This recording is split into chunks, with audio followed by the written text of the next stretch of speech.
Good afternoon. Welcome back to NATO, and a special welcome today to Colonel Roland Lavoie, who's now taken up his post as spokesman for Operation Unified Protector in Naples. Roland comes to us with great experience, operational experience in public affairs in various NATO missions around the world. He was a spokesman for KFOR in 1999 and the senior public affairs advisor in Afghanistan, and most recently the Director of Air Force Public Affairs in Canada.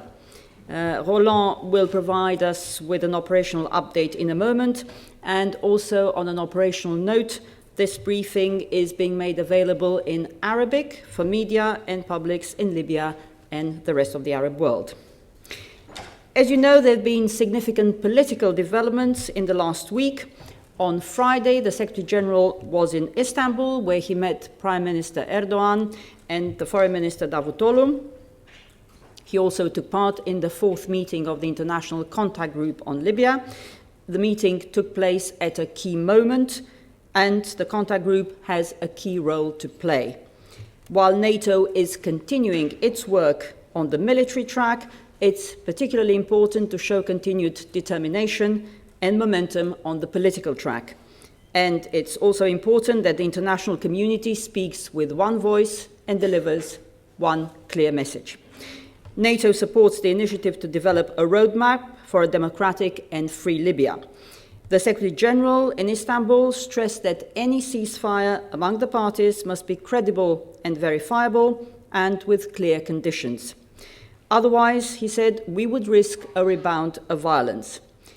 He also reiterated that NATO does not aspire to any lead role in the transition period, but if asked to do so, could offer support to the international community under the lead of the United Nations and the contact group. We will, of course, continue to consult with partners in that regard. The contact group, as you may have seen, noted that the Gaddafi regime no longer has any legitimate authority in Libya and that he and certain members of his family must go until an interim authority is in place. It agreed to deal with the National Transitional Council as the legitimate governing authority of Libya.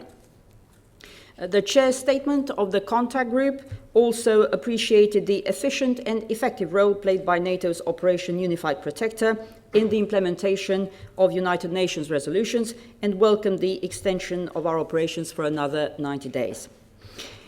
One final word on Afghanistan. As you know, on Sunday, Bamiyan became the first district in the country to undergo the transition to Afghan security lead. And this morning, the province of Metalam in the district of Lagman also made its transition. Other areas will follow, so we expect that soon 7 districts and provinces, which are home to a quarter of the Afghan population, will be under Afghan security lead. The handover of Metalam is a good example of the partnership between ISAF and Afghan authorities.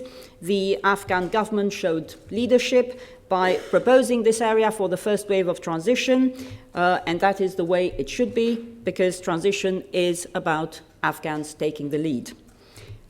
It's a process, it's not a single moment in time, but transition is underway and the direction is clear: a country led by Afghans, secured by Afghans, for the Afghans.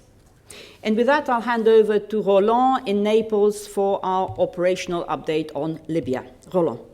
Thank you, Anna, for your very kind word of introduction. Bonjour, and welcome to those who are joining us from Brussels. It has been another intensive week in our campaign since the last briefing. And I'm pleased to be here with you to provide you with a short overview and to answer some questions. I know that many of you are reading our daily operational update, which we post online each morning. So what I would like to do during these weekly updates is to provide you with as much as additional information as possible regarding the most significant or sometimes like the more complex key operational events. I also want you to know that our media relations team is committed to providing you and all, like the members of the media and the public, as much operational information as possible on this important mission within the provisions of operational security, of course. J'invite par la même occasion les médias de langue française à me poser des questions en français. Ça me ferait grand plaisir d'y répondre.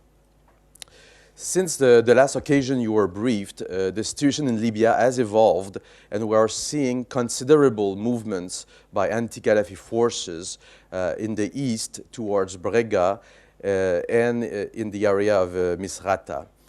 Thankfully, the flow of humanitarian assistance into Misrata has been sustained, irrespective of the persistent, indiscriminate employment of indirect fire from the regime.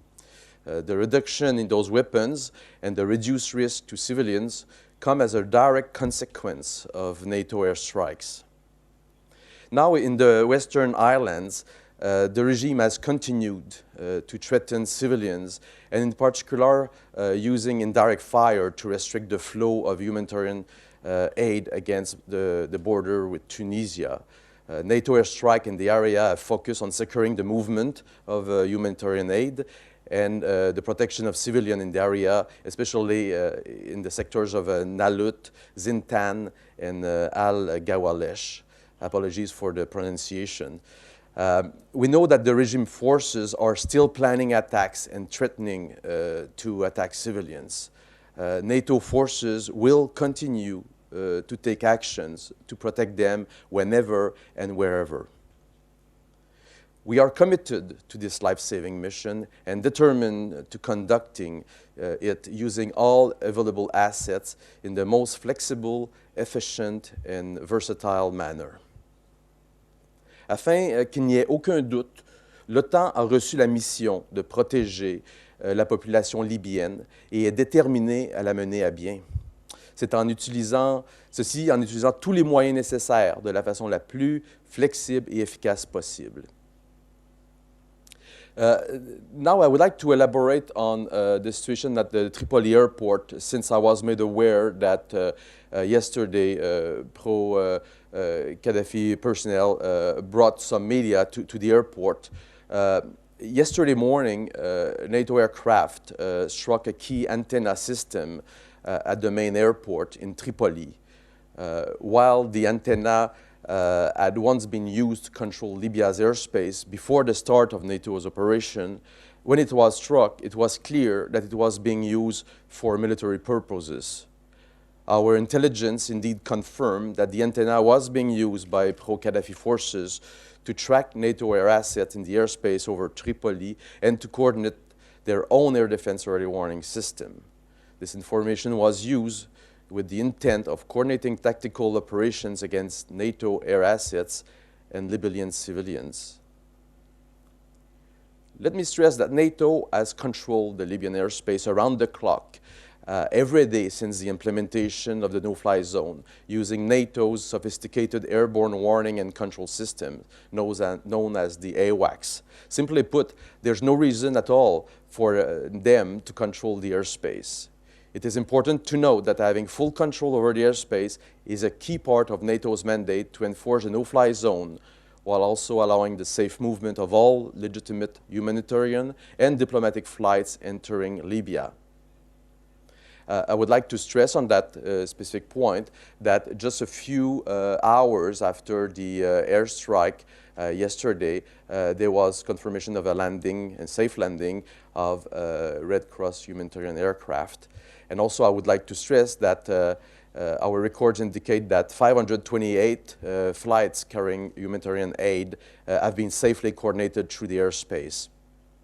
Humanitarian assistance is also arriving by sea, totaling 123 shipments since the start of our operation. And it is worth noting that all humanitarian shipments by land, sea, and air have increased globally by a total of 15% in the past month only. To sum up, I'm looking forward to engaging with as many as you as possible in the coming days and weeks. We have a clear mandate, and we continue to stay engaged with our military mission The Libyan people deserve to decide for their own future, and we're here to help them. Now we could take some questions.